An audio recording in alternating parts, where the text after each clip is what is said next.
नमस्कार दोस्तों, एक बार फिर कृषा वॉइस चैनल में आपका स्वागत है। आज की इस कहानी में हम जानेंगे कि हमेशा अच्छे लोग के साथ बुरा क्यों होता है।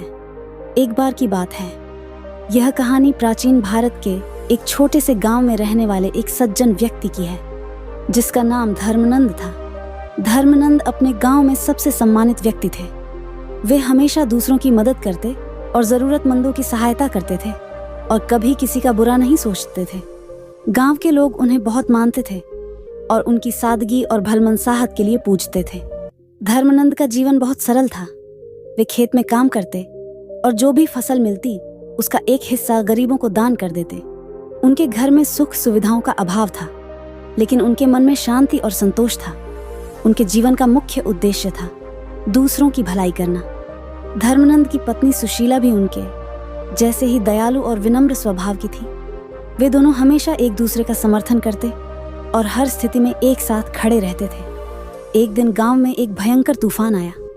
धर्मनंद के खेत की सारी फसल बर्बाद हो गई और उनके पास जीवनयापन का साधन समाप्त हो गया। इस आपदा के बाद उनके घर में आर्थिक संकट आ गया। धर्मनंद ने कभी किसी से मदद नहीं मांगी थी, लेकिन अब वे मजबूर हो गए। उन्होंने गांव के साहूकार से कर्ज मांगा, लेकिन साहूकार ने उन्हें ठुकरा दिया। धीरे धीरे धर्मनंद का स्वास्थ्य भी बिगड़ने लगा। यह देखकर गांव के लोग हैरान थे। जो व्यक्ति हमेशा दूसरों की भलाई करता था, उसके साथ ऐसा क्यों हो रहा था? एक दिन गांव में भगवान बुद्ध का आगमन हुआ। धर्मनंद ने उनके बारे में सुना और उनके पास गए। उन्होंने भगवान बुद्ध से पूछा, भगवान, मैंने जीवन भर केवल अच्छे कर्म किए हैं। मैंने कभी किसी का बुरा नहीं किया, फिर भी मेरे साथ इतनी कठिनाइयां क्यों हो रही हैं? बुद्ध ने मुस्कुराते हुए कहा, धर्मनंद, यह संसार कर्मों का चक्र है। हर व्यक्ति को उसके कर्मों का फल अवश्य मिलता है, चाहे वह अच्छा हो या बुरा। अच्छे कर्म करने से हमेशा सुख नहीं मिलता, क्योंकि यह संसार केवल इस जन्म पर निर्भर नहीं है। हमारे पिछले जन्मों के कर्म भी हमारे वर्तमान जीवन को प्रभावित करते हैं। तुमने अपने इस जीवन में बहुत अच्छे कर्म किए हैं, लेकिन हो सकता है कि पिछले जन्म के कुछ कर्म अभी भी तुम्हारे साथ जुड़े हुए हों। फिर बुद्ध ने एक कहानी सुनाई। बहुत समय पहले एक राजा था जो बहुत धर्मात्मा और न्यायप्रिय था। उसने अपने राज्य में कभी किसी के साथ अन्याय नहीं किया, लेकिन एक दिन उसके राज्य पर दुश्मनों ने आक्रमण किया और राजा युद्ध में मारा गया। लोग सोचने लगे कि ऐसा क्यों हुआ? क्या वह राजा बुरा था?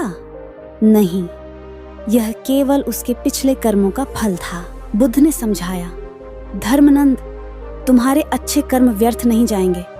हो सकता है कि तुम्हें उनका फल इस जीवन में न मिले, लेकिन अगले जन्म में अवश्य मिलेगा।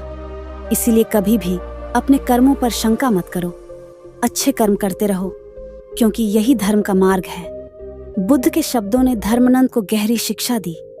उन्होंने समझा कि अच्छे कर्मों का फल अवश्य मिलेगा, चाहे वह इस जीवन में मिले या अगले जन्म में। उन्होंने अपने जीवन में आने वाली कठिनाइयों को स्वीकार किया और उन्हें धैर्यपूर्वक सहन करने का निर्णय लिया। धर्मनंद ने फिर से अपने अच्छे कर्मों को जारी रखा और गांव के लोगों की मदद करना शुरू किया। धीरे धीरे उनके जीवन में शांति और संतोष लौट आया। गांव के लोग फिर से उनके प्रति श्रद्धा भाव रखने लगे और उनकी इस निष्ठा और धैर्य की सराहना की कहानी के अंत में धर्मनंद ने समझा कि यह जीवन कर्मों का चक्र है और हमें हर परिस्थिति में धैर्य और साहस बनाए रखना चाहिए। उन्होंने बुद्ध से मिली शिक्षा को अपने जीवन का आधार बना लिया और अंततः एक सच्चे धर्मात्मा के रूप में अपना जीवन व्यतीत करने लगा। कहानी का संदेश यह है कि हमें अपने अच्छे कर्मों से कभी विचलित नहीं होना चाहिए।